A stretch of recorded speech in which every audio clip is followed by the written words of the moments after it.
بسم اللہ الرحمن الرحیم۔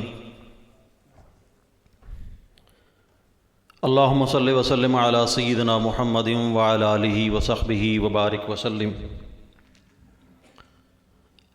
9ویں سالانہ خاتون جنت کانفرنس کے انعقاد پر جناب محترم المقام عزت مآب مفتی گلزار احمد نعیمی صاحب کو دل کی اتھاہ گہرائیوں سے مبارکباد پیش کرتا ہوں، اور جماعت اہل حرم کے تمام عہدیداران، کارکنان اور وابستگان، آپ سب بلا شبہ مبارکباد کے مستحق ہیں۔ الحمدللہ تبارک و تعالی جماعت اہل حرم پاکستان اور خاتون جنت کانفرنس نہ صرف اسلام آباد کی سطح پہ بلکہ قومی سطح پر ملکی سلامتی، یکجہتی اور اتحاد امت کی مظہر اور آئینہ دار ہے۔ یہ ایک ایسا پلیٹ فارم ہے کہ جس پہ وطن عزیز پاکستان کے ہر شعبہ زندگی کے زعماء اور ملت اسلامیہ کے تمام سکول آف تھاٹس کے رہنمائان قوم اکٹھا ہو کر قوم کو امن و آشتی کا پیغام دے کر بلا شبہ ریاست پاکستان کے ہاتھ مضبوط کر رہے ہیں۔ خدا سرسبز رکھے اس چمن کو ہمیشہ مہرباں ہو کر۔ محبوب خدا صلی اللہ علیہ وآلہ وسلم کی محبوب ترین ہستی سیدہ خاتون جنت سلام اللہ علیہا جیسی بلند مرتبت ہستی اور مجھ جیسا ناقص العلم و عقل انسان کوئی نسبت نہیں۔ بلا شبہ پست زمین کو بلند تر آسمان کے ساتھ نسبت ہو ہی کیا سکتی ہے۔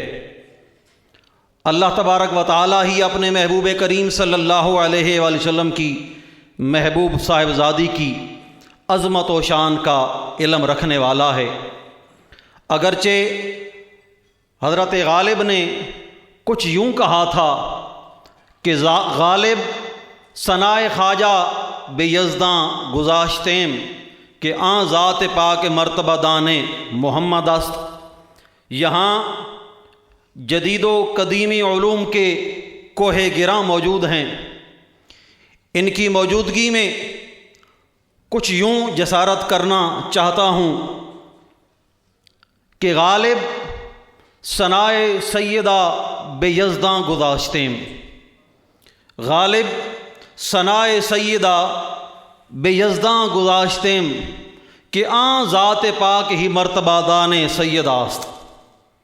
برادران اسلام، مصر کی وہ بوڑھی عورت جو سوت کی اٹی لے کر بازار مصر میں گئی تھی، بلا شبہ اس کی نیت یہ تھی کہ وہ بھی خریداران یوسف میں اپنا نام لکھوانا چاہتی تھی۔ فقیر یہاں پہ کھڑے ہو کر اس نیت سے ارگزار ہے کہ سیدہ کے نوکروں کے نالین برداروں میں بھی اپنا نام شامل ہو جائے۔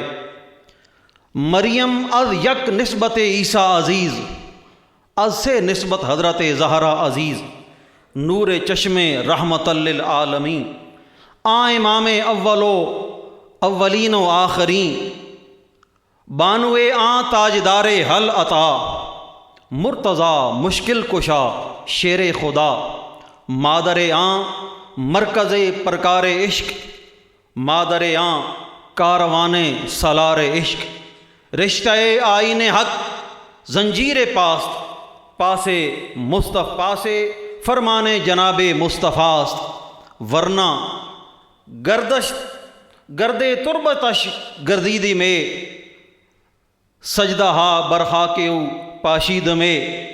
آخر میں میرے شیخ طریقت حضرت خواجہ خواجگاں خواجہ محمد حمید الدین سیالوی رحمۃ اللہ علیہ ایک شعر کہا کرتے تھے، اسی کو دہرا کے اپنی گفتگو کو ختم کرتا ہوں کہ خون دل دے کے نکھاریں گے رخ برگ گلاب، خون دل دے کے نکھاریں گے رخ برگ گلاب، ہم نے اس گلشن کے تحفظ کی قسم کھائی ہے، وما توفیقی الا باللہ۔